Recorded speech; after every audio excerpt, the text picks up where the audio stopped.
Assalamualaikum warahmatullahi wabarakatuh.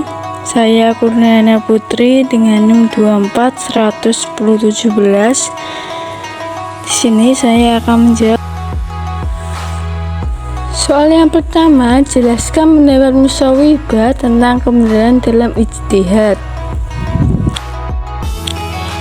Menurut Al-Ghazali, sebagaimana para ulama yang berpaham Musawwibah, semua mujtahid benar dalam ijtihadnya, sebab perintah Allah kepada mujtahid dalam permasalahan yang tidak ada nas qot'i atau penunjukan lafal atas maknanya dapat dipastikan bukanlah mengikuti kebenaran, akan tetapi mengikuti perkara yang menurut dugaan mujtahid perkara itu benar.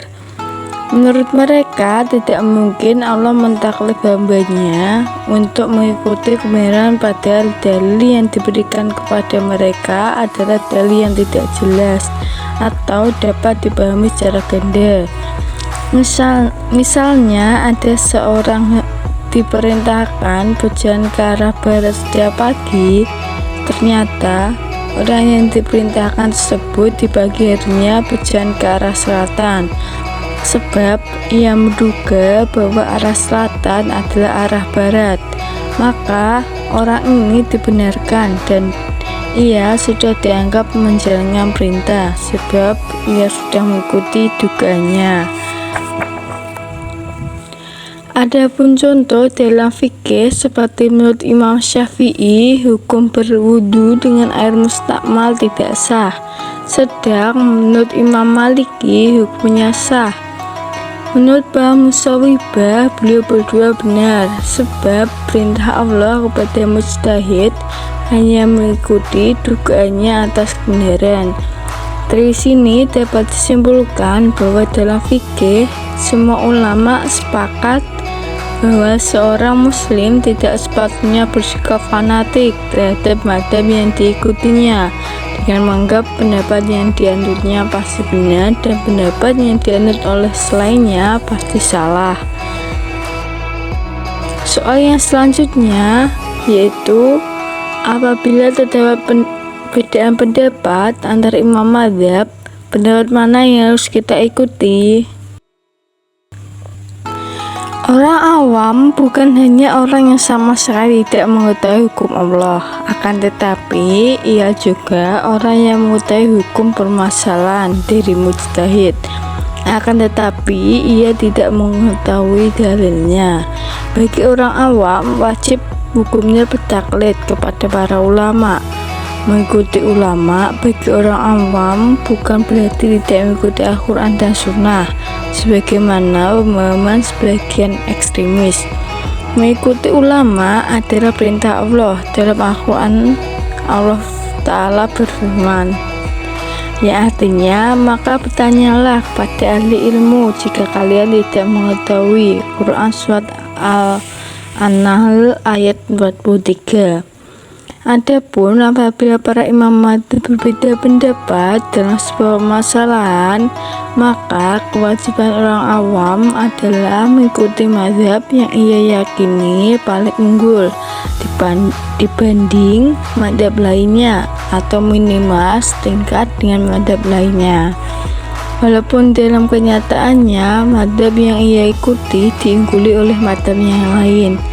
Jadi intinya, apabila ada perbedaan pendapat, maka orang awam harus mengikuti mazhab yang ia yakini paling unggul dibanding mazhab lainnya, atau minimal setingkat dengan mazhab lain. Walaupun dalam kenyataannya mazhab yang ia ikuti diungguli oleh mazhab yang lain. Soal selanjutnya, apa hukum taklid dalam fikih? Taklid sendiri adalah mengamalkan sebuah pendapat tanpa mengetahui dalilnya. Taklid dan permasalahan akidah hukumnya haram Bahkan sebagian ulama berpendapat iman seorang mukallid atau orang yang bertaklid tidak dapat menolongnya besok di akhirat. Dan taklid dan permasalahan fikih sebagaimana telah dijelaskan dalam pembahasan sebelumnya, bahwa wajib hukumnya bagi orang awam taklid kepada mujtahid. Dan ini beberapa syarat yang harus diperhatikan oleh seseorang apabila ia ingin taklid dalam bidang fikih, yaitu mengetahui syarat-syarat imam madhab dalam masalah yang diikuti, tidak berdampak membatalkan keputusan qadhi atau hakim, sebab keputusan qadhi hanya dapat terbatalkan apabila bertentangan dengan nas, ijma, atau qiyas jali. Tidak selalu mencari rukhsah atau keringanan, dan tidak mentalfik. Soal selanjutnya, apa yang dimaksud dengan talfik? Berikan contoh dan jelaskan hukumnya. Talfik adalah mencampur adukan dua pendapat sekiranya dari pencampuran itu menimbulkan hukum baru yang tidak dikatakan oleh dua imam yang dicampur adukan pendapatnya, seperti seorang wudhu dengan mengusap sebagian kepala dengan taklid kepada Imam Syafi'i dan menyentuh lawan jenis yang bukan mahram tanpa syahwat dengan taklid kepada Imam Malik. Lalu orang tersebut sholat, baik menurut Imam Syafi'i ataupun Imam Maliki, keduanya sepakat tidak mengesahkan sholat orang seperti kasus tersebut. Alasan Imam Syafi'i sholat orang tersebut tidak sah sebab menyentuh lawan jenis tanpa syahwat, dan alasan Imam Maliki mengatakan sholat orang tersebut tidak sah sebab orang tersebut tidak mengusap seluruh kepalanya, melainkan hanya sebagian kepala saja.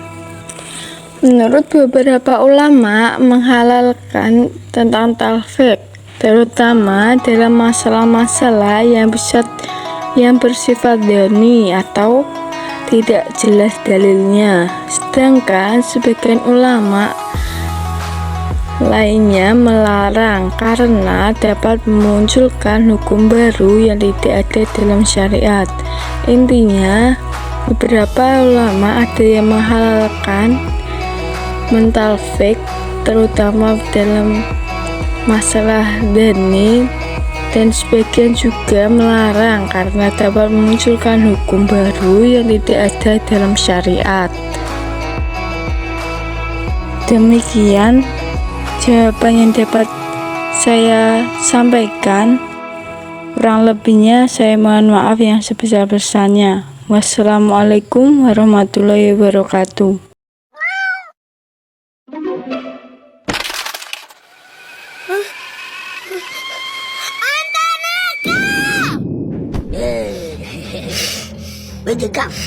Bejekam. Apa? Dasar kucing nakal. Nusa, Anta juga kan gak sengaja. Mainan kesayangan Nusa kan rusak. Nakal. Bad kitty. Jangan diulang lagi, Anta. Kansa. Latak dok pola kau jana. Janganlah kamu marah. Niscaya bagimu surga. Gak bisa. Nusa tetap marah. Kansa, ayo duduk. Gitu dong. Itu kan hadiah dari Abah. Roket langka tahu. Masih marah nih. Kansa sekarang tiduran deh. Kamu ngapain sih? Nyuruh Nusa tidur? Masya Allah Nusa, yang dibilang Rara itu hadis Rasul untuk menghindari amarah. Niat adikmu itu baik. Marah itu kan asalnya dari setan dan sangat tidak disukai Allah.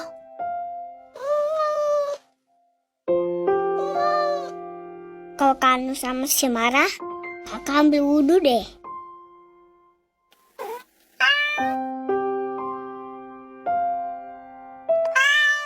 Astagfirullahaladzim. Iya, Nusa maafin deh. Nusa gak mau marah lagi.